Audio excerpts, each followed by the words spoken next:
cliche, or I've been there, or I've been gone, or I've been this. So who cares? It's the way I sing and the people that I work with that are important to me, you know. And is there a particular period or something that you've done, a particular collaboration that you feel most proud of? Well, no, I'm pretty in love with what I'm doing now, you know, so... But then again, it's so new to me, it's like, you know, taking your baby for a walk, really. Everybody's admiring it in the pushchair and poking fingers at it, and it's great. Is it important to you to keep moving on, to keep changing and doing something new? Oh, absolutely. So no turning back? Well, you can have points of reference. I mean, my vocal style leans on, obviously, a development that has started from when I was a kid, but I'm really affected now by the voices around me. I mean, Darrell Scott, Patty Griffin, Buddy Miller, they're singers of extraordinary character. And, you know, for me to get my voice in the blend in the middle of that, it's like who would have ever thought that could have ever happened, you know? Or who could have thought that it could have stuck beyond it being just a novelty? So do you think you've now just gone beyond the point of returning to Led Zeppelin? I know it's a subject you kind of get sick of being asked about, but inevitably it is something that people wonder, is there a possibility of another reunion? It's 30 years since we did a gig, so... But you did, of course, do that reunion concert in 2007. Yeah, but, you know, but the very fact that you called it what it was meant that it wasn't a working, thriving heartbeat. It was a reason for doing something to bring Jason back into the fold or into the fold in the first place, you know. It put a lot of things into perspective. What did it put into perspective for you? Mortality and the passing of time. Is it important to you to keep moving on, to keep changing and doing something new? Everything moves on. You know, time, the wheel moves on. It's all about movement and keeping that great momentum of creativity and excitement and honesty within this crazy gig.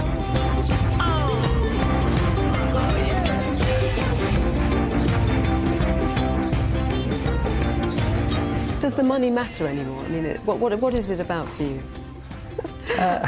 Nothing matters apart from the voice and the fun and the collusion of great spirits. That's what I'm here for. Can you see yourself ever actually stopping? Well, I don't think so. I mean, if this is old age, it's pretty good. That's a good place to end. That was Robert Plant sharing his views with the BBC's Joanna Gosling. George is here in a few minutes at 6, and I'll be back at 10. It's Darren now with the weather. Thanks very much indeed, Hugh. There's a band of rain swinging up from the south, and that's going to spill its way northwards and eastwards across the whole of the country in the next 24 hours. For a while, we're all going to get quite a soaking. So far, the rain has really been across the southwest of England, Wales, and across Northern Ireland. Pulses of heavy rain. We've had 50 millimetres, 2 inches of rain in County Armagh. For example, Met Office severe weather warnings of heavy rain for these areas right now.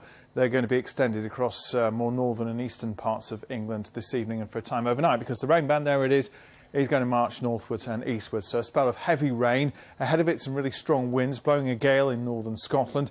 Behind the rain band, it dries off in Wales and southern England later in the night. A few breaks in the cloud as well, and a low of 12 or 13.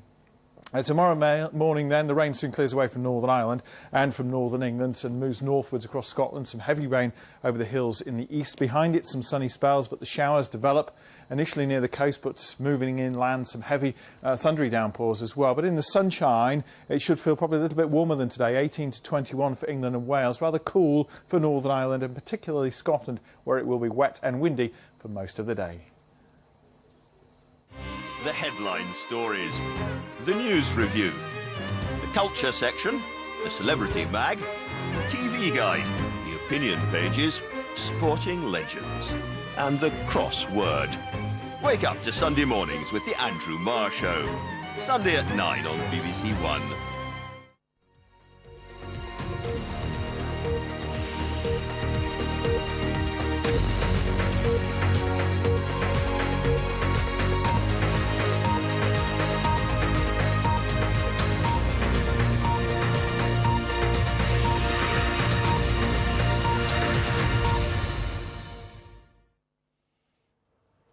Phone hacking at the news of the world. Tonight, Scotland Yard says officers are looking at the new allegations. David Cameron's top aide, the paper's former editor, says he's ready to cooperate. Labour MPs call for a fresh inquiry. The integrity of our democracy is under scrutiny around the world, Mr. Speaker.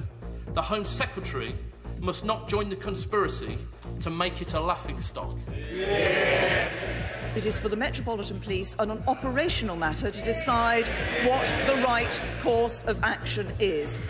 Also on tonight's programme, caught on camera, the last known pictures of the MI6 worker Gareth Williams, days before he was found dead. The boy who walked into class with a bomb, he found it inside the school grounds. Just got off my bike, then just touched it to see if it was okay or not. Then it was okay, so I just lifted it up. On his way and onto the pitch, Wayne Rooney gets his manager's backing for tomorrow's match against Switzerland. And living through the Blitz, rare colour footage that gathered dust in an attic for nearly 70 years. Later in the hour, I'll have all of the rest of the sport, including John Tushak's reign as manager of Wales looks set to end after defeats to Montenegro. He may tender his resignation as early as this week.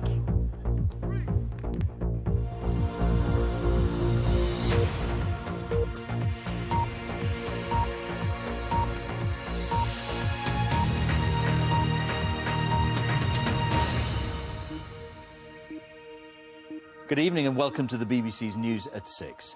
Scotland Yard says it's looking at new evidence into allegations of phone hacking at the News of the World when David Cameron's top aide, Andy Coulson, was its editor. Today, the former Home Secretary, Alan Johnson, became the most senior Labour figure to call for Mr Coulson to be sacked. But Downing Street has given Mr Coulson its full backing and he continues to deny any involvement. Here's our Deputy Political Editor, James Landale.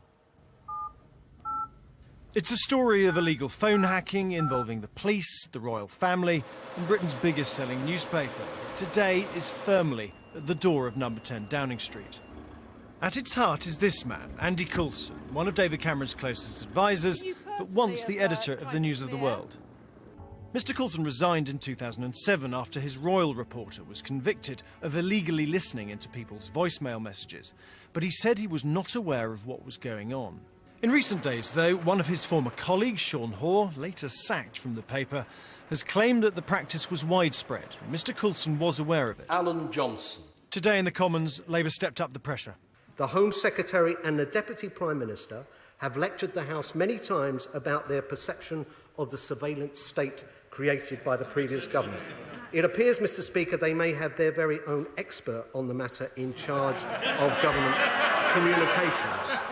The exact parallel, said the Secretary of State for Energy and Climate Change, is surely Damien McBride. If Gordon Brown was right to sack him, shouldn't David Cameron sack Andy Coulson? The integrity of our democracy is under scrutiny around the world, Mr Speaker.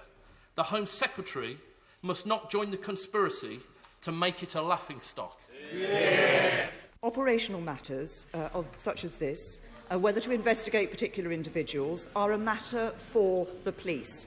We should jealously guard the operational independence of the police. The police have been accused by Labour MPs of dragging their feet, but today they promised to give the claims a fresh look. We've heard what Mr Hall's had to say. We've been in touch with the New York Times for